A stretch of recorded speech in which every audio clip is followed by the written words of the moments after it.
Maikling panalangin mo, dakilang Ama na makapangyarihan sa lahat. Maraming salamat o Diyos sa iyong biyaya at pagpapala sa umaga nito, Panginoon. Salamat sa isang napakagandang umaga. Salamat, Panginoon, sa kalakasan na iyong ibinigay sa amin. At sa aming pong pagpapatuloy ng aming pagsamba, Panginoon, ay dadako po kami, Panginoon, sa pakikinig ng iyong salita. Dalangin ko po, Diyos, ang iyong banal na Espiritu na siyang umagitna sa bawat isa, magbigay ng pangunawa, magbigay ng kalakasan, Panginoon, tigit sa lahat, magkaroon ng puso na hanggang sumunod sa bawat isa ang makikinig.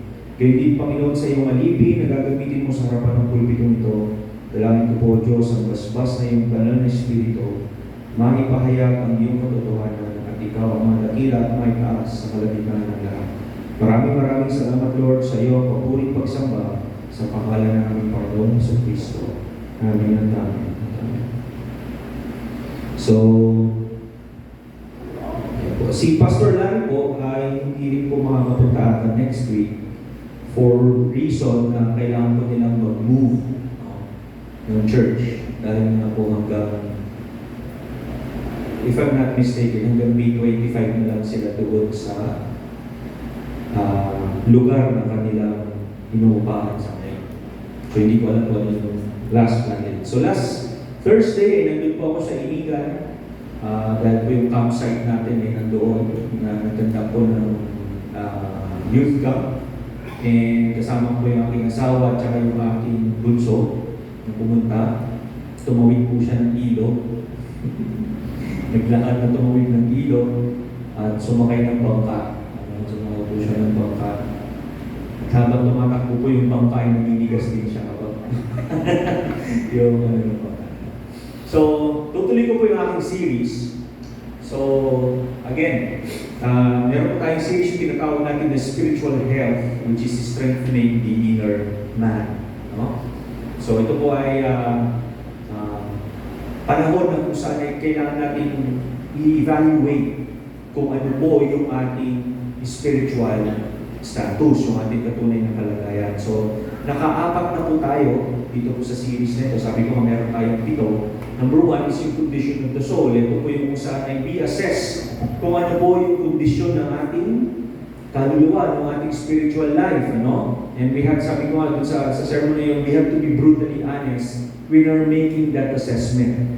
The second is yung the right spiritual diet. Ano ba yung pinapakain natin dun sa ating kaluluwa? Which is mainly focused on the word of the Lord. No? Ano yung pagkain? Paano ba natin, ano yung mga dapat natin ginagawa as a Christian, kung paano natin siya pakainin, ano yung mga bagay na hindi dapat natin kinakain. The next one is in the breath of soul. Yun yung prayer.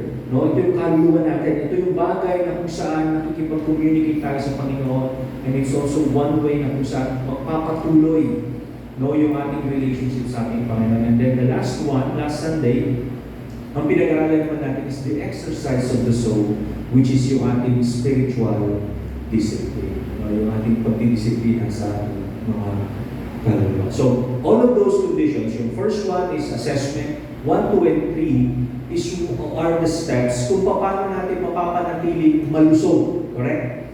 Malusog, active, buhay, alive yung ating spiritual life. No, yung ating buhay spiritual. Those are the different things. So right now, meron pa isang papakita sa inyong picture. Ayan. No? Nakalagay ko doon, ChatGPT. Ang tagal kong pinagawa kaya yun eh. 3 AI ang salo-salo ko niyan para mabubuo yung final image niya. And then, si ChatGPT nakapagbigay ng pinakamagandang rendering, pero pinagsalo-salo ko sila. So, kung titignan mo dyan, nandun sinimbungo, si Reaper, okay, yung si kamatayan. And then, eto si tao na kung saan ay kinukuha niya yung kanyang kaluluwa. At marami hindi niyo mababasa, pero nakasulat sa palibot niyan ay yung iba't ibang uri ng sakit o karamdaman na kung saan ay maaaring magdulot na kamatayan. So one of the things there, number 1, dito sa pinakababa, tinatawag natin na substance abuse. Pangalawa ay yung depression. Pangatlo ay yung diabetes. Ako, meron ako doon. Diabetes. Ika-apat ay yung heart disease. No?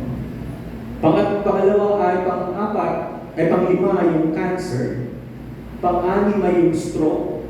Pang-pito ay yung respiratory disease. Pang-walo yung liver disease. Pang-siyam yung kidney failure.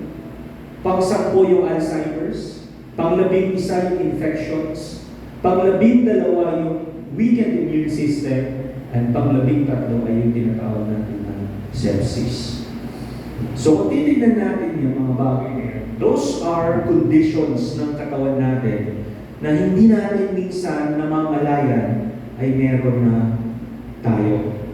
Kahit na simpleng lagnat, no? Kahit na isang simpleng lagnat lang yung ating maranasan, ay maaaring mauwi, no? Maaaring mauwi sa ating kamatayan. Now, the bad part is, kung halimbawa sabihin natin yung heart disease, yung heart disease. Recently lang, meron tinatawag natin kapatiran na hanggang-sangnay nagpapagaling, no? Si Brother Joel.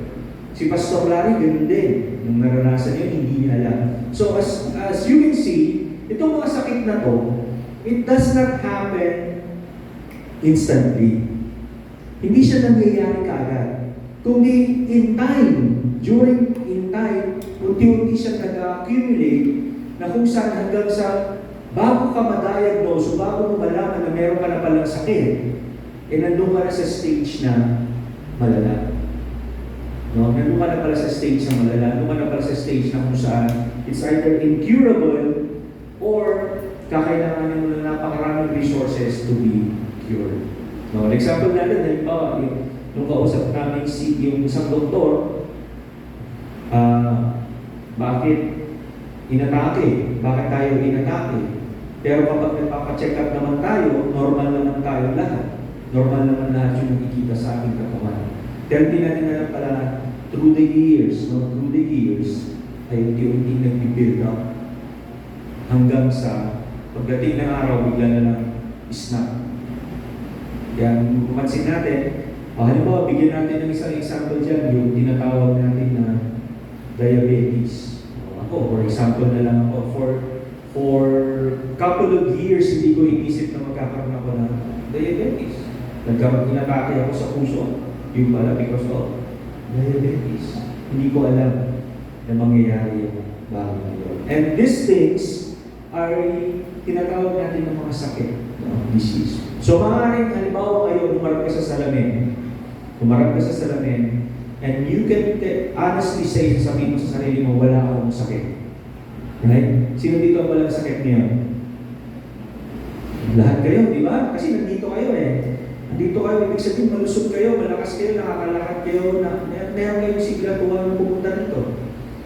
Which means, yung bukas, maaaring ibang kwento. Correct?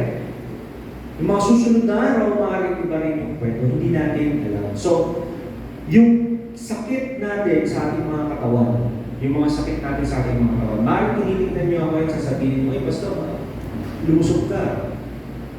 Okay, Pastor, maganda yung pangangatawan mo ngayon. Yes.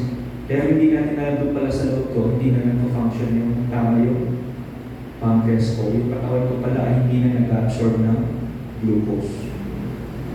Itinatapon na lang sa akin. Kaya tumataas yung sugar ko. Kaya yung sakit is something that is hidden, nakatago. No? At yun po yung ating pag-aaralan this week, at this today. So, point number 1, physical sickness affects, number 1 is your strength, yung lakas ninyo, nawawala. Pangalawa, yung movement. Nagiging bedridden tayo kung minsan, correct? Bedridden o hindi man tayo bedridden, yung lakad natin ganito. Nangihina. Third, yung endurance, madali kang mapagod. Diba? Madali kang mapagod, madali kang hinali, hindi ka makagalaw ng maayos, konting kibot lang, kailangan mong umupo, right? And next, yung function. Bakit? Kasi yung mga dati mong nagagawa, hindi mo na nagagawa. Yung mga dati mong natatapos, hindi mo na natatapos. O meron kang pwedeng umpisahan, pero hindi mo natatapos. Ano naman pag tinawag natin ng physical sickness? Ano yung mga nakapektuhan kapag tinawag natin ng physical sickness? Una-muna yung ating pananampalataya. Our faith is the first casualty, no? Kapag merong sakit yung ating, o meron tayong sakit sa ating spirituality. Number two, sensitivity to God. Pag tinawag natin sensitivity to God, if we are spiritually sick, alam niyo po ang sensitivity, nawawala yung ating radar. Nawawala yung, hindi lang ito basta discernment, kundi ito yung point na kung saan you're looking at the person or you are hearing some of the words pero nawawala na yung discernment. Pag tinawag natin na sensitivity to God, hindi lang ito sensitivity sa kasalanan, kundi maging sa paligid natin. We are becoming more aware kung ano yung mga bagay na sinasabi ng Panginoon. And that goes on also to discernment. Pag tinawag po natin sensitivity to God, it's actually the logic behind it. Pag tinawag natin sensitivity, ang ibig sabihin nun ay yung parang, tawag dito, parang siyang,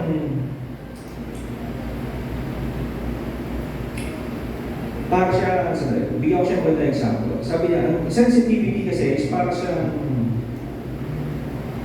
sino dito yung nakabot nung umakit ka sa bubong parang ganun-ganun para makakuha ka ng channel sa TV. Antena. Di ba? Nung noon, nakakit ka sa bubong noon. Ikot-ikot mo. Meron na ba? Meron na ba? Meron na ba? Kinukuha mo yung sinasagap mo yun. Sensitivity to God is like that. No? Yung sensitivity to God. Meron channel ang banal na Espiritu sa iyo that you are becoming sensitive sa lahat ng nakapaligid sa iyo. So, that it equals to discernment. Ano ibig sabihin ng discernment? Yung discernment kasi it's like yun yung compass natin. Yun yung compass natin na kung saan you act on what, kung ano yung binigay sa iyo ng Panginoon. Then the next one is yung tinatawag natin na obedience. Nawawala na yung ating pagsunod. And then, pag nawala yung ating pagsunod, ang next na magsasuffer sa atin is yung relationship natin sa Panginoon. Okay? So ano pwedeng mangyari? A person, katulad ng ang isang tao ay may sakit, maaaring mukha siyang malusog, pero sa loob, yung pala ay unti-unti na nasisira. So a person may continue attending church, continue serving, and continue appearing spiritually healthy. Pwede niyang i-master yan. Pwede niyang ipakita yan. Right? Pwede niyang sabihin na regular pa rin ako dumadalo sa iglesia o dumadalo ako sa lahat ng mga gawain. Very busy life. No? Busy yung aking buhay sa paggawa ng mga gawain. Naglilingkod pa rin ako. I'm serving the church. I'm serving the brothers and sisters. I'm serving the Lord. Or nananatili kang spiritually healthy. Ano yung bagay na spiritually healthy? You're still reading your Bible. You're still praying. Which is yung mga bagay na pinapakain natin. Pero ito problema. Internally, ano yung nangyayari sa loob? Internally, sabi nga, yung puso mo para sa Panginoon ay hindi pa lang nawawala. It started to weaken. Unti-unti na pala nag-disintegrate yun. Kaya ano sabi ng Panginoon, yung isa sa mga iglesia, dun sa pitong iglesia, sabi niya, that you have left your first love. You have left your first love. Second, sabi niya, the conscience is hardening. Dahil nawalan ka na ng sensitivity, discernment, obedience, and relationship to the Lord, yung spiritual conscience, yung pag-convict sa'yo ng Holy Spirit, ng banal na Espiritu sa'yo, para sa mga bagay na makahuluhan at para tunay sa Panginoon, unti-unti nawawala. Then you would start to notice magiging ang mangyayari sa akin, you are now compromising. You are not only just compromising, nag-justify ka na ng kasalanan. And then, ang hindi mo alam, internally, your soul is deteriorating. Unti-unti na pala nasisira. Alam po ninyo, kapag ang isang pagkain, ang pagkain, iniwan mo yan sa labas, sa init na ito. Sabihin natin yung may kamatis. Naglagay ka ng tomato sauce. Sa maghapon, maaaring masira yun. Tama? Pero hindi siya agad masisira. It's the same thing sa atin. Hindi natin napapansin, yung fresh, pag tinignan mo yung pagkain na iyon, tinitignan mo siya, sasabihin mo, pwede pa to. Correct? Pero hindi na siya fit for consumption. So pag kinain mo siya, kung malalasahan, napanis na pala. Pero if you look into it, sasabihin mo, pwede ba? It's the same thing sa atin. We can be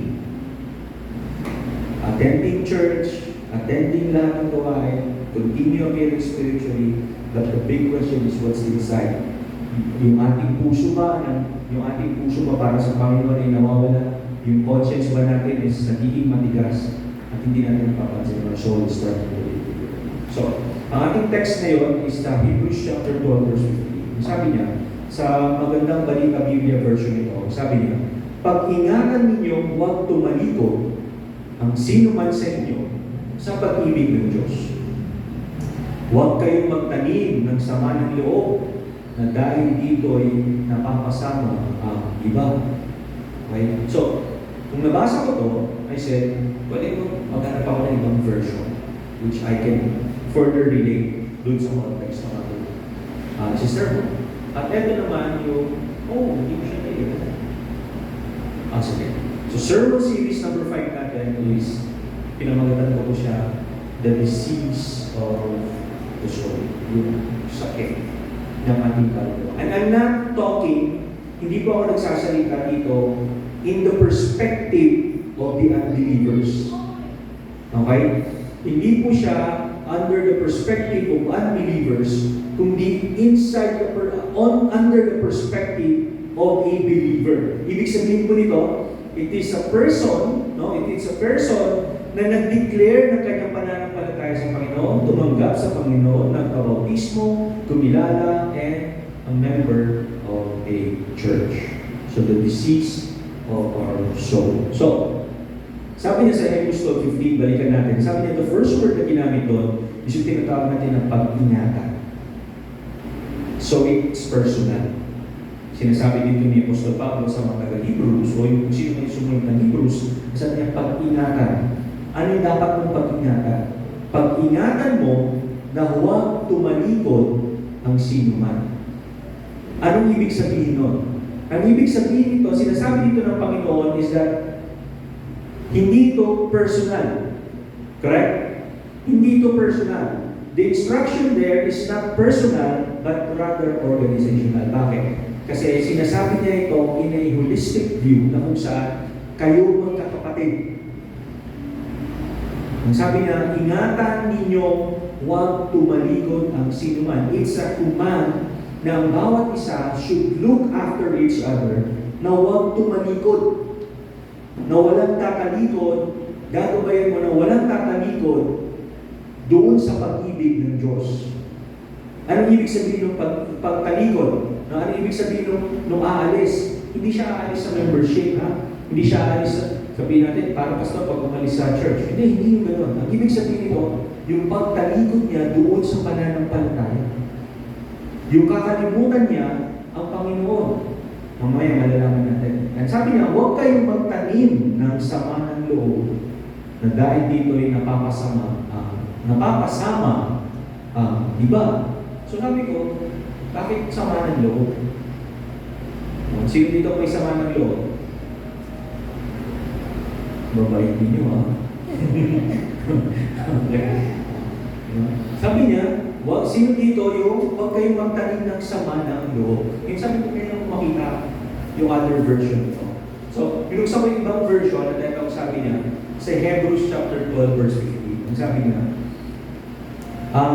kalimutan ko anong version ito. Sabi niya, napagkaingatan na baka ang sino may di makaabot sa biyaya ng Diyos, baka kayo'y bababagin ng anumang ugat ng kapaitan na sumisibol at dahil dito'y mahawa ang marami.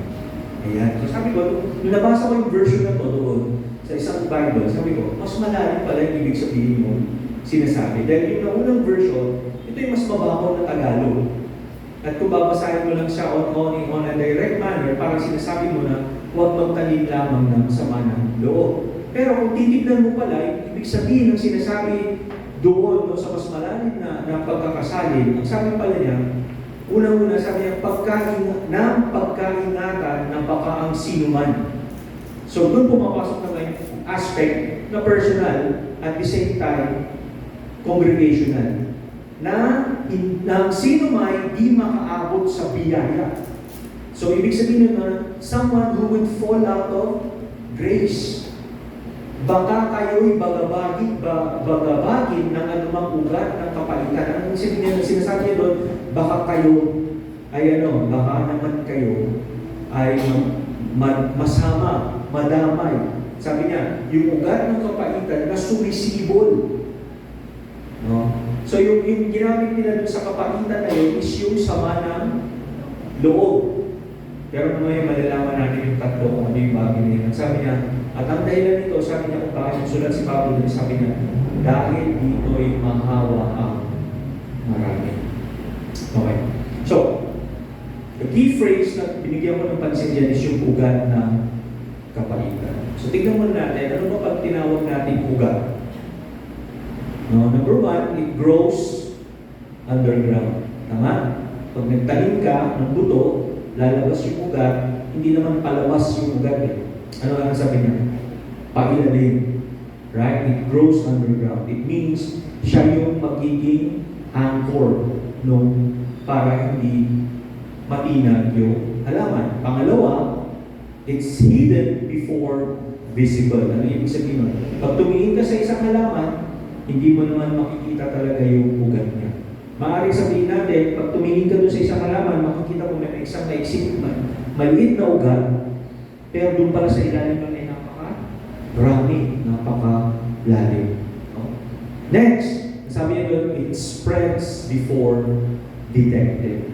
Katulad ng sakit, kumalat na yung sakit sa buong katawan bago na-detect. Ganun din yung ugat. No? Dito yung ugat, parang ganito lang yan parang nagtanim ka ng mangga sa gilid ng iyong bahay, malayo naman siya, pero may tataka ka bakit nagkakaroon ng crack yung dingding mo, no? Yung sa may ibaba mo. Yung pala yung ugat niya, no? Ay gumapang na doon sa ilalim at hindi mo na mamalaya na ipapunta pala doon sa bahay na itinayo mo. So that's the key phrase. So, ano ba yung ibig sabihin pag tinawag natin ugat ng kapalitan? Sabi niya sa Deuteronomy chapter 29 verse 18, baka magkaroon sa gitna ninyo ng lalaki o babae o angkan o lipi na ang puso'y humiwalay sa araw na ito. Sinasabi ng Panginoon sa Panginoon. Sa Panginoon nating Diyos na yumaong maglingkod sa mga Diyos ng mga bansang iyon, baka magkaroon sa gitna ninyo ng isang ugat na nagbubunga ng nakakalason at nakakahit. So sabi niya doon, pag nagkaroon ng pusong humihiwalay, ay katulad siya ng isang ugat. Pailalim, nakatago, at kumakalat ng hindi mo namamalaya at nakakalason. Kaya sabi niya doon sa una nating verse, kung babalikan natin, sabi niya doon, huwag kayong magtanim ng sama ng loob dahil dito'y napapasama ang iba. Or, sabi niya, dahil dito'y mahawa ang marami. Okay.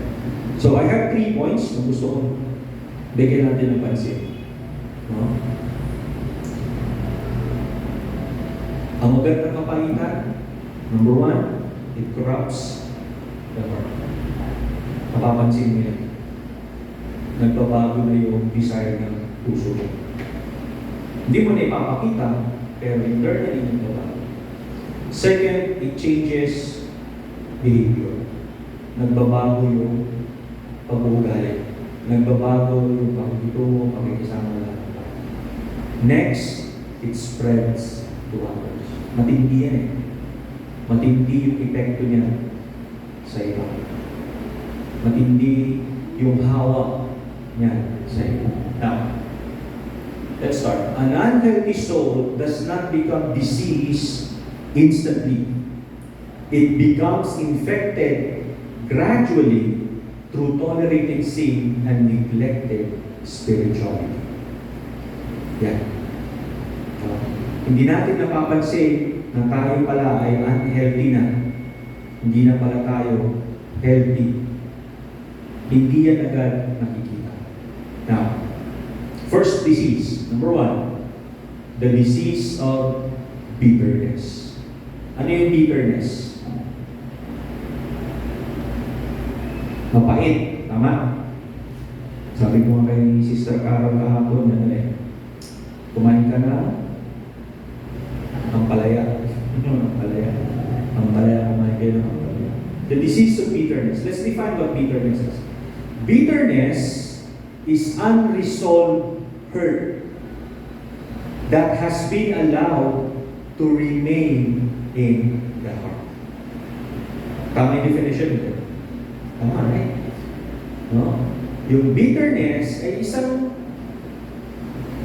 sakit o isang pagkasakit o isang hurt. Ano Tagalog hurt? Nasaktan. Unresolved. Nasaktan ka, which is unresolved. Pero hinayaan mo na nanatili yun sa iyong puso. Right? Kaya meron kang bitterness. Paano mo malalaman kung meron kang bitterness sa puso? Paano mo malalaman kung ikaw ay merong bitterness sa buhay mo? Sabihin na natin pag may nagkaroon ng reunion sa mga pamilyang Pilipino. No? Ano yung nangyayari kung minsan kapag nagkaroon ng reunion? Ha? Bias. Ano nangyayari? Away. Bakit nag-aaway? Ha? Inggitan. Ano ba? Bumabalik yung nakaraan. Right? Binabalik yung nakaraan. Alam mo, nagtataka na lang, nagagalit, nag-aaway sa pamilya yun. Bakit? Kasi hindi mo alam na bagaman sa labas ay para kayong nagkakaisa, pero doon pala sa loob, meron palang kapahitan na nagahari sa loob. Kaya nagsisingilan kayo. Ikaw naman, paano mo naman malalaman kung meron kang bitterness? No? Paano mo malalaman kung meron kang bitterness sa iyong buhay? Baka simple lang. No? Halimbawa, may example ko kahapon. Si Dwayne nagdala ng girlfriend. Pero pinakilala niya, sabi niya, kaibigan ko, na gustuhan ni Judah, ni Genesis, at ni Basil. So niligawan nila, pero hindi nila alam na si Dwayne, ni girlfriend niya pala yun. Ang nangyari, iniwan si Dwayne, sinagot si Judah. O di naging girlfriend ni Judah. Saka lang nalaman ni Judah, girlfriend mo pala yun. So ngayon, si Dwayne, nasaktan siya. Right? Nasaktan siya. Pero ang sabi ko yun siyempre, kakounsel mo sila. Then sasabihin ko, magpatawaran na lang kayo. Nangyari na yung nangyari. So, sasabihin ni Dwayne, sige, Judah, pinapatawad na kita. Sasabihin nga rin yun sa girlfriend niya, pinapatawad na rin kita. Sa labas, makikita mo, maayos na. Right? Dito sila ulit, nagpa-practice sila ulit, kumakain sila ng sabay, sumasama sila sa discipleship natin every Saturday. Okay yun, ang ganda nun. Pero si Dwayne pala, sa tuwing nakikita niya si Judah, at sa tuwing nakikita niya yung girlfriend niya, nagbubuyos yung damdamin. Nakakaramdam pa rin siya ng galit. Nakakaramdam pa rin pala siya ng matinding bugso ng damdamin. At kung minsan yung kaisipan niya, nandun siya sa punto na sinasakal niya si Judah. Binubugbog niya yung girlfriend niya. That's a sign of bitterness. Kapag ang kaisipan natin ay meron pa rin kasamaan doon sa mga taong sinasabi natin na pinatawad natin, meron pa rin tayo bitterness. So, bitterness, it is often develops from, number 1, is offense. Merong nakagawa ng mali sa iyo. Pangalawa, is yung naranasan mo parang ikaw ay trinaydor. You were betrayed. No? Ikaw ay parang hindi ka yung bagay na halimbawa sabihin natin, may tulong na inaasahan mo, hindi ka bigyan ng tinulungan, o kaya hindi ka halimbawa si Dwayne, example natin, inaasahan niya na susuklian siya ng girlfriend niya ng pag-ibig at katapatan, pero hindi, nahulog siya kay Judah. Next, yung tinatawag natin na disappointment. Ito yung tinatawag naman natin yung disappointment is ano? Disappointment is expectation versus reality. No? Ito yung ini-expect ko sa'yo, pero ito pala yung totoo. Halimbawa, pag nag-asawa ka na, hindi mo na ang ini-expect mo, ganun pa rin palagi nag-aayos yung asawa mo, syempre totoo, hindi na pag mag-asawa na kayo. Right? So may mga disappointments tayo sa buhay natin na kung saan this becomes bitterness in our lives. Then lastly is yung pagkakaroon ng unforgiveness. Hindi natin magawa magpatawad. Alam po ninyo, it is not wrong. It is not wrong na hindi mo kalimutan yung ginawa sa'yo. Pero the moment na ang bagay na yun yung nagtitrigger sa emotion mo, it means you have not really forgiven that person. Hindi mo pa siya talaga pinatawa. So again, this is a danger, no? Ibig sabihin yan, if these things, no? Ito, merong offense na nagawa sa'yo, you feel betrayed, na-disappoint ka sa mga bagay-bagay, and then you don't have forgiveness. Katulad ito ng laso. No? Alam niyo yung laso, hindi naman agad mag-take effect. Correct? Hindi siya agad mag-take effect. Pero slowly, mapapansin mo nagbabago. Slowly, makikita mo yung effect niya sa iyong katawan. Slowly, hindi mo alam, unti-unti ka na pala namamatay. That's the poison. So, ano sabi niya sa Ephesians chapter 4, verse 31? Ang lahat ng kapaitan at kagalitan at pagkakaali at kadaldalan at paglilibak ay mga alis nawa sa inyo, pati ng lahat ng masasamang akala. Sabi ng Panginoon, sabi niya, bilang Kristiyano, sabi niya, dapat itong mga bagay na ito ay mawala sa inyo. Alam niyo kung bakit? Kapag meron kang kapaitan, meron kang kagalit, meron kang pagkakaalit, pagkakaaway, madaldal kayo, paglilibak, or dapat mga masasamang akala, kailangan mawala yan. Bakit? Kasi nagdadala po yan ng bitterness sa buhay natin. Sabi niya rito sa Ephesians chapter 4, verse 32, sa halip, maging mabait kayo at maawain sa isa't isa. At magpatawad kayo sa isa't isa gaya ng pagpapatawad ng Diyos sa inyo dahil kay Kristo. So ano sabihin doon? Maging mabait, maawain, at maging mapagpatawad. Now, sabi nito, bitterness does not only poison your memory, it poisons your spiritual condition. Bakit natin nasasabi na if we have bitterness in our lives, it not only poisons your memory, but it also poisons your spiritual conditions. Bakit? Ito po yan. Bitterness, number one, hardens the heart, distorts your perspective, weakens prayer, damages relationship, and blocks spiritual growth. Totoo po yan. No? Alam niyo kung bakit? Bigyan ko kayo ng example.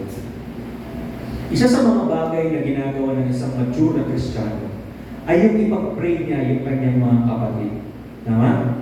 If you are a mature Christian, hindi lamang yung tungkol sa sarili mo o sa pamilya mo o sa mga kamag-anak mo ang pinag-pray mo.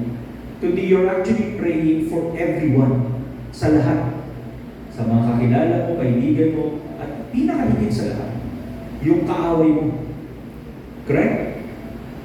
At yung kaaway mo, pinag-pray mo. Pati yung gumawa ng masama sa iyo, ipag-pray mo. Pati yung bagay na gumawa sa iyo ng mali, ipag-pray mo. Balikan mo yung prayer life mo. If you are not able to pray for your enemy, kung hindi mo magawang ipanalangin ang iyong kaaway, ang nakasamaan ng loob mo, ang nakaaway mo, ang mga tao na hindi gumawa ng mabuti sa iyo, there's bitterness in your heart. Ibig sabihin nun, meron kang sakit spiritually. Merong bagay na mali sa iyo. Kaya sabi niya doon, it hardens the heart. Bakit na pinatitigas yung puso niya? Kasi you're becoming unforgiving. Hindi ka na mapagpatawad, hindi mo makalimutan. No? Bakit naging distort yung perspective? Kasi kapag nakita mo yung tao yun, nakangiti ka. Para kang si Orokan. Sino yung Orokan? Plastic. Diba? Nakangiti ka. tapos pagtalikod niya. O kaya pagkatapos mong kamayan, tapos pagtalikod, pagkatapos sa banong kinamos ka.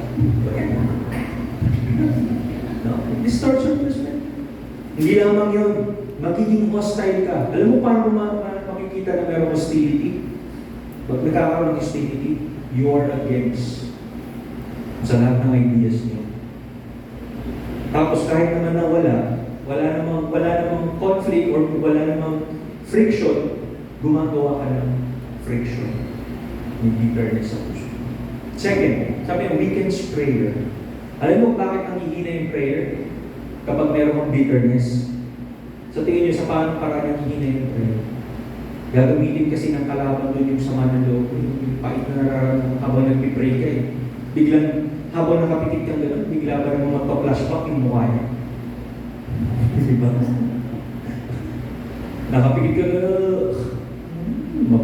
So, salit na yung prayer mo, gracious, merciful. Yung prayer mo, hindi. Vengeful, hateful. Yung prayer mo, gano'n yung nangyayari. Damage relationship. Totoo. Tulad yung sinabi ko, orokan ka na. Orokan ka na. Diba? Ang luwag-luwag ng daanan dahil masasalubong kung pupunta mo sa malinis kilita. Kasi ba't ka tumagal dyan? Wala. Trip ko lang. Kasi ayaw mo lang siyang makasalubong. Ayaw mo lang siyang makita. Right?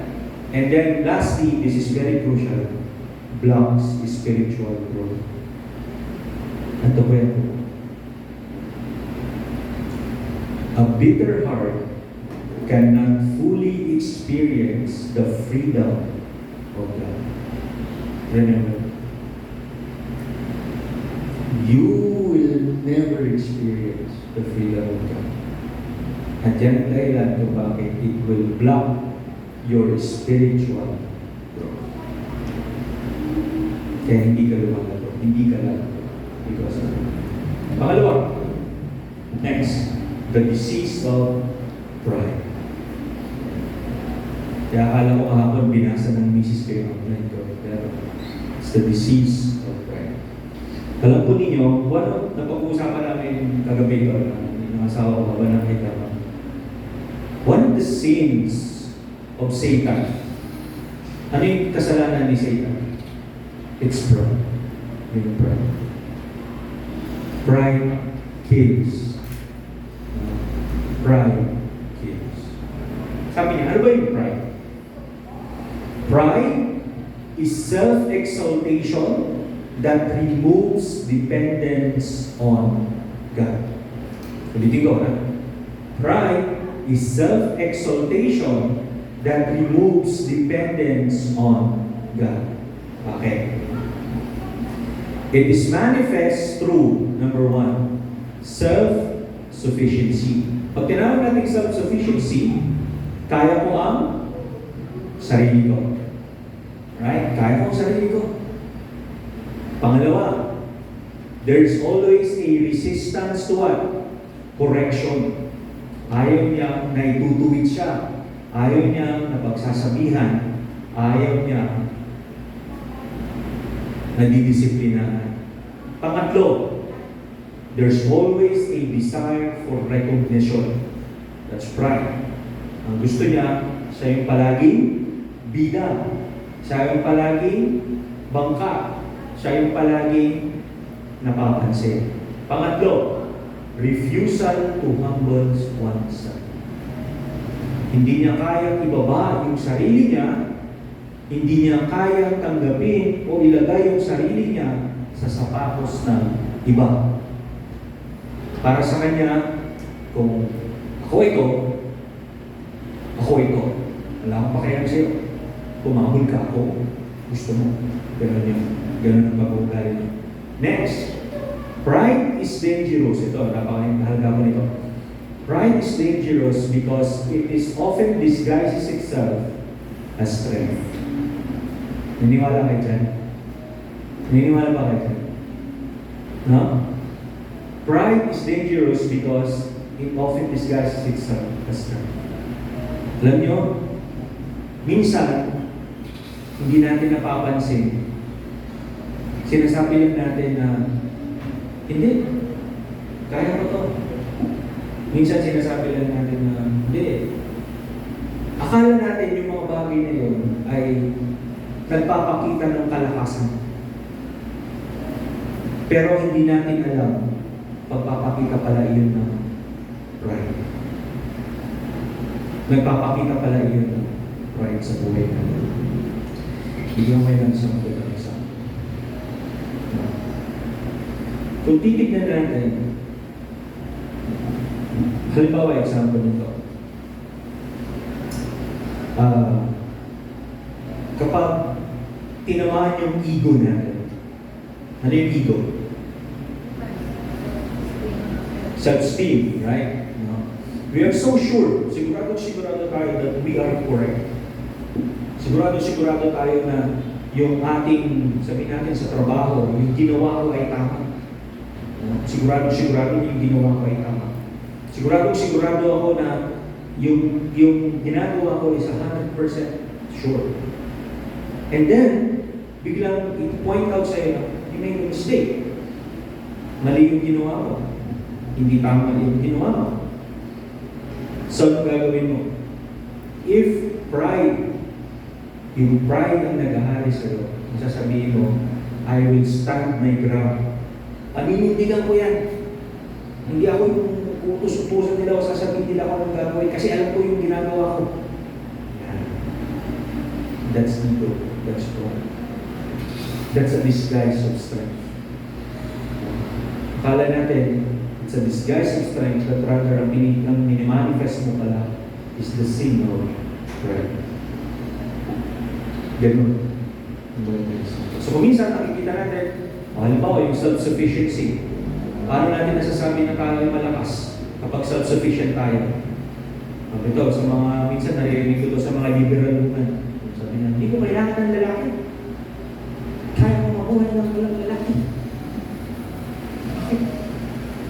Kahit mag-isa ko lang. Naitabuyan ko sila. Mag-isa ko lang. Ayan. No? At anong nangyari doon? Anong mali doon? Well, I'm not questioning. Hindi ko kini-question yung capacity ng mga magulang na nakagawa nyo. Pero I'm not questioning. Ano nangyayari sa kanya? Ano yung mali? Ano yung mali doon sa sinabi niya? Sinasabi niya na ako, sarili ko, kung bakit naging maayos ako. That's right. Resistance to correction. No? Sa ministry, marami kang maririnig yan. No? Sasabihin sa'yo kapag nag-evangelize ka, marami kang makakainin bigas. Diba? There's a desire for recognition. Gusto mo palagi ikaw yung bida. Ikaw yung nasasabi, ikaw yung palagi yung pupunta. That's wrong. Kaya sabi, kung minsan sasabihin natin, para bang nagiging ako. Nakakala natin pagpapakita yung ng kalakasan ng tibay, malakas tayo, magtatag tayo. It's a sin.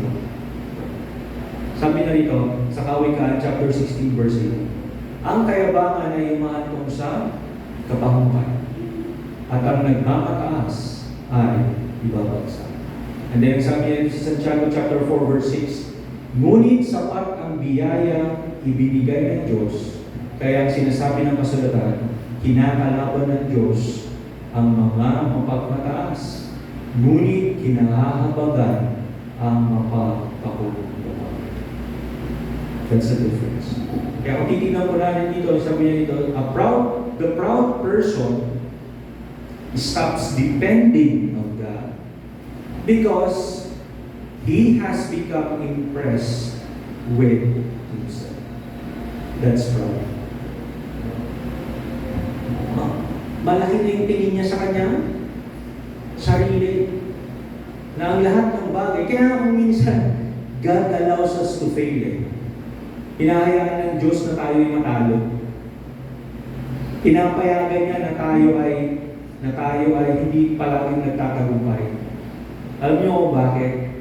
Kasi victory after victory after victory after victory creates pride. Yung sa unang mong victory, you may attribute it to the Lord. Pero di mo mapapansin when your next victory, on your next victory, on your next victory, on your next victory, napapansin mo, nag-glide na yung recognition mo kung kanino nanggaling yung tagumpay na yun. It started to nagda-divert na not for the Lord but rather sa'yo. And then sasabihin mo, nangyari yung tagumpay na yun because of me. Kaya sabi niya doon, the proud person will stop depending on God because he has become impressed with himself. Sabi niya, bilib na ako sa sarili ko. Sa sarili ko na. Now, pride weakens humility. It prevents repentance. Tandaan niya. It rejects correction. And then it produces spiritual blindness. Totoo po yung mga yan.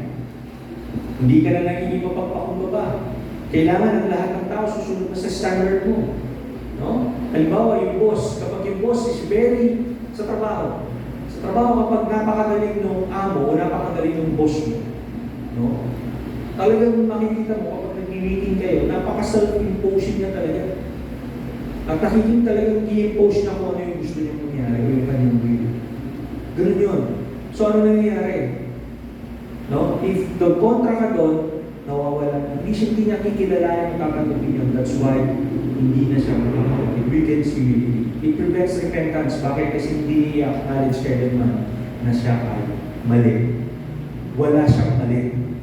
That's why it prevents repentance. And then if you are correcting, i-reject niya yun. Bakit? Kasi meron na siyang sariling morality. Na kung saan, sabi niya, yung morality na sinasabi mo is not of the same level as my morality. Mas mataas ako sa iyo. Bakit mo ako i-correct kung mas mataas ang morality ko kaysa sa iyo? That's pride. Kaya ano nangyayari? At the end, it produces spiritual blindness. Dahil akala ng tao, proud, nakatayo siya sa bato. Pero hindi niya alam, nakatayo pala siya sa kumunoy. Na unti-unti, hindi niya napapansin, lumulubog na pala siya. At unti-unti na siya kinakain ng kumunoy. Now, a proud soul, tandaan niyo to. A proud soul cannot grow because it refuses to acknowledge me. Remember that. A proud soul can never grow because it will continuously refuse to acknowledge na kailangan niya. Wala siyang pangangailangan. Nasa kanya ang lahat. Pangatlo, the disease of worldliness. The disease of worldliness. Pag tinawag natin na worldliness, ay hindi lamang ito yung external behavior. Kaya natin ang definition. Sabi niya, worldliness is loving the system and values the world more than God. Okay, so pag tinawag natin na worldliness, baka yung sasabihin ninyo is yung sasabihin ninyo, nahilig sa party-party, nagkakasalan, yung mga babae, nagsusugahan, lahat ng mga bagay ngayon. Those are things that being done by the world. Pero tanda natin, ang kausap ko dito sa namin mga audience ko are not people, hindi tao, na hindi mananampalataya. Kundi ang audience ko dito is more towards people that nagsasabi na sila ay mananampalataya. So how, kung paano na ipapakita ng isang Kristiyano, no, ng isang Kristiyano na sinasabi niya na siya ay nasa Panginoon pero meron pala siyang sakit na kung saan makamundo ang buhay niya. No? Sabi niya dito, it is not merely an external behavior, it is an inward affection. Bakit? Bakit hindi siya external behavior kundi inward affection siya? Okay. Give you an example. Minsan, ang iniisip natin, yung worldliness ay pakikipagsalumuhan natin sa mga gawain ng mundo. Pero hindi. Alam niyo po kung ano? Worldliness is kapag meron kang sakit ng worldliness, kapag nakita mo yung sarili, number one, yung satisfaction mo, o yung pagkasaya mo, pagkatuwa mo, o yung satisfaction mo sa buhay mo, yung identity mo, your identity, yung security mo sa buhay, at yung joy, ay hindi mo nakikita o hindi mo nararanasan sa Panginoon, kundi nararanasan mo sa mga bagay na naibibigay ng mundo ito. Okay? Ulitin ko. You have the sin, or you have the disease of worldliness, kung on the outside, you are religious. But on the inside, yung satisfaction mo, yung identity mo, yung security mo, at yung katuwaan mo ay nabubuo sa mga bagay na naibibigay ng mundo ito. That is the disease of worldliness. Kaya maaaring sa church, sa labas, separated ka. Separated ka. Ibig sabihin nun, hindi ka lahat ng bagay. But, internally, corrupted ka. Nakikita mo yung kasiyahan mo sa mga bagay sa mundo. No? So kapag tinawag natin, mayroong tatlong bagay yan. Worldliness is loving the system and values of the world more than God. A worldly soul is number one, prioritize temporary things. Pangalawa, it pursues fleshly desires. Pangatlo, it adopts the worldly thinking. And then, panghuli, it slowly loses the spiritual appetite. No? Ang kanyang satisfaction ay not of the things spiritual, kundi of the things of this world. Nakakalungkot mang sabihin, pero napakarami pong Kristiyano ganyan. On the outside, they are so religious. Nasa church, nasa ministry, lahat. Pero yung kasiyahan nila, yung totoong joy na hindi natin nakikita, ay wala sa Panginoon. No? Kundi nandoon sa mga bagay sa mundo ito. Wala silang nararamdaman kung ano yung nararamdaman ng Panginoon. Now, sabi niya sa 1 John chapter 2, verse 15 to 16, huwag ninyong ibigin ang mundo o ang anumang bagay, mga makamundong bagay, sapagkat ang sino mang umiibig sa Kanya, sa mga ito ay hindi umiibig sa Ama. So kung titignan natin, hindi tumutukoy ang Panginoon dito sa mga bagay na panlabas. Kundi sabi niya, tinutukoy niya yung nangyayari sa iyo sa loob. Ano yung nangyayari sa iyo sa loob? O, sabi niya rito, 1 John chapter 2, verse 15 and 16. Sapagkat ang lahat ng mga mundong bagay, sabi niya, number 1, masamang hilig ng laman, lust of the flesh, Ang pagnanasa sa mga nakikita ng mata. Ano yun? Lust of the eyes. At anumang pagmamayabang sa buhay. Ano yun? The pride of life. Ang tanong ko, external yung mga yan o internal? Internal. Those are internal things. Lahat yan nanggagaling sa loob mo. Lahat yan ng mga bagay na yan nanggagaling sa loob mo. If you have those, no? Yung mga bagay na yan, those are quiet. Quiet at internal. Tahimik lang na nangyayari yan eh. Sabihin natin halimbawa, nung nakilala ni Judah, Genesis, at ni Basil, yung girlfriend ni Dwayne, na pinakilala ng kaibigan niya. Hindi lang nila narinig na sinabi pala ni Dwayne, kaibigan ko. Ang pagkakarinig nila, kaibigan. No? Yung masamang hilig ng laman, nung nakita nila yung kaibigan ni Dwayne, pinakita ba nila kaagad doon that they have the desire for that woman? Hindi naman eh. It's within them. Nasa kanila lang yun, nasa loob lang yun. And then kahit na nagigitara sila, lahat sila nakatingin dun sa bird. And then unti-unti na mapapapogi points sila. That's part of life. May makikita mo si Judah, yung mga ganun na rin. Kasi Genesis, pati yung stick lumilipad na sa air. Para lang magpakita ng fresh. Tapos si Basil, maya-maya yung gitara na yung paano na nag-gitara. Sabihin niya, that's pride of life.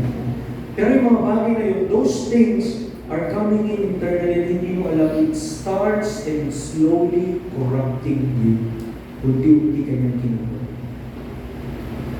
Sabi ko sa inyo, worldliness, iniisip natin kung minsan yung worldliness is just being outside, nakikipag-inuman ka, nakikipag-sayawan ka, no. Worldliness na sinasabi dito ng Panginoon is within. Now, sabi na dito sa 16, worldliness reshapes thinking until the believer slowly becomes spiritually compromised or worse. Now, ano ito yun, no? Manhid. Nagiging manhid na siya. Nakakatakot yun. Wala na discernment, wala na espiritu ng Diyos, pero nandun pa rin siya sa loob ng church. Nagiging manhid na. Nakakatakot yun. Now, sabi niya rito sa Romans chapter 12 verse 2, huwag ninyong tularan ang mga pag-uugali ng mga tao sa mundo ito. Hayaan ninyo, let God, baguhin kayo ng Diyos sa pamamagitan ng pagbabago ng inyong mga isip upang malaman ninyo ang kalooban ng Diyos kung ano mabuti, ganap at kaluluto sa Kanyang Panginoon. That's very good. Now, so worldliness weakens spiritual hunger, dulls conviction, distracts the heart, and replaces internal priorities with temporary desires. A worldly believer may still appear religious externally while slowly drifting internally. Kaya kung isa makikita niyan sa mga churches, no? Ito sa churches sa mga, asan na si brother ganito? Napaka-active mo sa church mo eh. Napaka-badasan na siya, nawala na siya. Kasi, ay, wala na. Hindi na sa church, paminsan-minsan na lang. Lumubitaw na lang sa church at o kaya makikita mo isang kapatiran, kumusta na yun mo? Eto, okay lang, ano ang bigay mo sa ginagawa mo? Nababasa ka ba ng Bible, nagdi-devotion ka ba? Minsan nagbabasa, minsan nagkanalangin, minsan nagdi-devotion. Kaya nakikita mo siya regularly sa church. Bakit? Kasi, alam niyo, if yung worldliness ang naghahari sa atin, hindi ko lang alam you're slowly drifting. May papakita mo lang doon ang pero. Papalayo ka na pala yung papalayo. Andito ang Panginoon, nandun ka na pala. Pero sinasabi mo pa rin sa sarili mo na papunta ka sa Panginoon, pero hindi ka lang. Papalayo ka na. So, what's the cure? Many believers are not rejecting God openly. They are simply replacing Him gradually. Gradually. Hindi yan biglaan, kundi paunti-unti. Now, the cure for a sick soul. Ano yung cure naman para sa isang kaluluwa na mayroong sakit? Yung bitterness, pride, and worldliness. And then, number 1, spiritual disease is serious, but it is not beyond God's power to heal. Tanda natin. God has always and will always heal people. Pero meron dapat gawin. Number 1, healing begins with recognition. Kailangan mong aminin that you are spiritually sick. Brutally honest na aminin mo na meron ako sakit. Second, you are ready to repent. Kailangan handa kang magsisi. No? Yung pangungumpisan mo sa Panginoon, that is part of the recognition, ay hindi doon natatapos. But rather, you are now ready to repent. Pangatlo, pag you are ready to repent, you must surrender. Kailangan mong sumuko. Isuko yun sa Panginoon. No? Isusuko mo yun sa Panginoon. And lastly, you must return to God. Ibalik mo sa Diyos ang lahat ng bagay. Yung pride mo, yung dependency mo, lahat ng bagay ng ipagkatiwala mo sa Panginoon. Bakit? Healing requires an honest examination. Pag sinabi natin, healing requires an honest examination, katulad ng ginawa natin yung sa unang sermon natin, which is the condition of the soul, kailangan honest kang sabihin mo na, Lord, hindi yung mag-ano ka na sa sabi mo, wala akong sama ng loob. Alam mo, wala na sa akin yung sama-sama ng loob na yan. Pero totoo pala, yung puso mo, punong-puno na. Galit. Punong-puno ng tampo. Punong-puno na punong-puno na sama ng loob. No? In order for God to heal you, kailangan you have to be honest. Kailangan mo sabihin sa Panginoon, Lord, meron akong sama ng kay Judah, sabi ni Noe. Meron akong sama ng ng loob kay Judah, kay Genesis, kay Basil. At higit kay Kuya Allen. Bakit?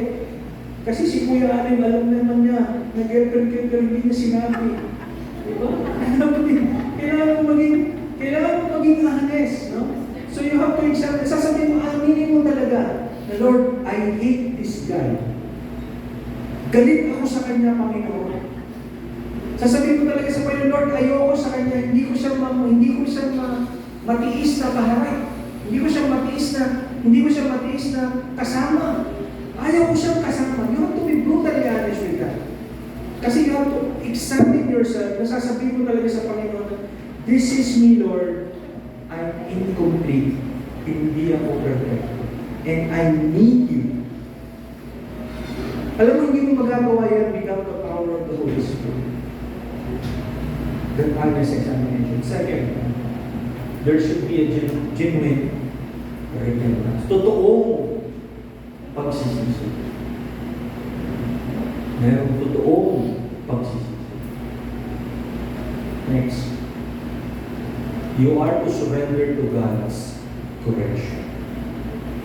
You are to surrender to God's correction.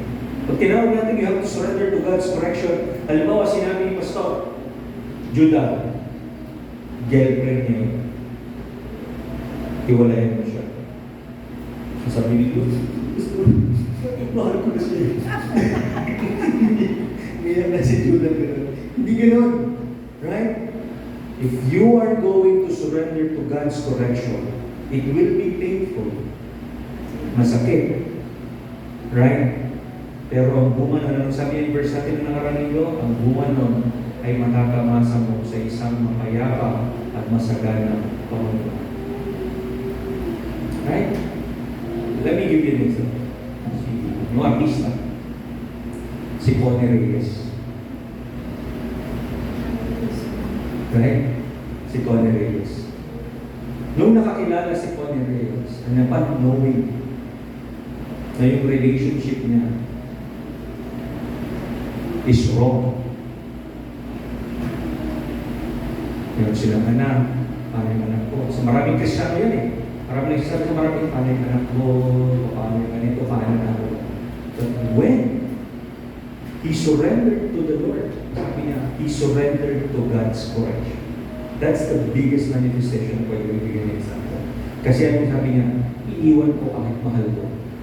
Iiwan ko kahit na masira, hindi magiging unbroken yung family ko. Iiwan ko kahit na magiging mag-isa na lang ko and will become a single mother. For the sake of obedience. For the sake na willing ako, I made an honest examination. I genuinely repented and I surrendered to the Lord for His correction. That is true faith. Yan, matatapos ito. Next, continuous dependence on Him. Yung tuloy-tuloy na dependence mo sa Kanya. Alam niyo, kapag nagawa niyo yung unang tatlo, hindi na mahirap yung pang-apat. Sa nagawa niyo yung unang tatlo, hindi na mahirap yung pang-apat. Napakadali na lang yan na gagawin niyo. Now, sabi niya, God heals the soul that stops hiding and starts surrendering. Gagabayan tayo ng Panginoon. Papagnubayan tayo ng Panginoon. Lalago tayo sa Panginoon. Kung uumpisahan natin na huwag nang magtago, kundi uumpisahan natin sumunod. Now, sabi niya sa 1 John chapter 1 verse 9, ngunit kung ipinagtatapat natin, ayan yung word, ipinagtatapat natin sa Diyos ang ating mga kasalanan, matapat din siyang magpapatawad sa ating mga kasalanan, hindi lang basta magpapatawad. Sabi niya, maglilinis sa lahat ng ating kasamaan sapagkat siya'y matuwid. Awit 51:10, this should be your prayer. Isang busilak na puso o Diyos ang likhain ninyo sa akin, bagong espiritong matapat ang ibigay ninyo sa akin. May kanta to yan ang kinakanta. Pusong linisan ang aking nangis. Pero may English yan, English ito. Pure heart. Pure heart, that's what I long for. Ano ba yung mga alam mo, isipin niya na yan si David. Yan ang panalangin ni David. How much more tayo? We need to pray that way. Ngayon, eto yan. The question is not, are you religious? Are you active? Or are you respected spiritually? Ito yung gusto kong itanong ninyo, i-discuss nyo mamaya sa inyong fellowship circle. Sabi, the question is your soul healthy or is it infected? Yan na. Is your soul infected? Meron ba kayong infectious disease? Yung disease of, ano yung tatlo? Disease of bitterness, disease of pride, and disease of worldliness. Mamaya sa fellowship circle ninyo, discuss niya. Healthy ba ako? O meron ako disease? Meron ba yung tatlong yun? Nagmamanifest ba sa akin yung tatlong? So, dito po ako bawakas. So again, 1, 2, 3, 4, 5. That's 5. Sa susunod po ay number 6. Pag-aaralan naman natin sa susunod na ako magsasalita. Next week po, ang magsasalita po sa atin ay si Pastor Oyet. Pero andito po ako next day. So, again, it is our sermon series which is strengthening the inner man, or spiritual health, strengthening the inner man. Sana po, bawat isa sa atin ay maging tapat lamang. Alam nyo, pinaka-the best sa isang Kristiyano, yung maging tapat ka sa Diyos. Kung ano, yung talagang kalagayan mo. Huwag kang para sa akin, huwag mo lang just learn to humble before me. doon po tayo magpapagawa sa harapan ng Lord. That anything that we achieve or anything that we do is nothing. At nagiging matagumpay lang tayo because God made it so. Ginawa lang ng Diyos. Pinayagan ng Diyos at inalaw ng Diyos na magtagumpay. Again, we have to be brutally honest pagdating sa ating spiritual. Samahan niyo ako sa panalangin. Dakilang Ama na makapangyarihan sa lahat. Salamat, Panginoon, sa iyong mga salita at pagpapaalala sa amin. Panginoon, akin po inilalapit at inihihiling sa umagang ito. Kung meron man po, Panginoon, na sa aming pagkatao, ang pagkapait, ang pride, pagiging makamundo. Dalangin ko, Panginoon, na buksan mo yung aming puso at yung aming isipan, na makita yung aming tunay na kalagayan.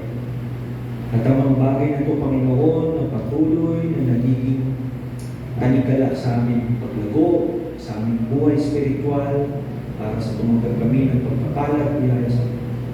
Tulungan mo kami, Panginoon, na makita ito, at tulungan mo kami, Panginoon, na maisumo ito, at magtiwala sa magagawa mo, at hindi sa magagawa mo. Maraming salamat, Lord.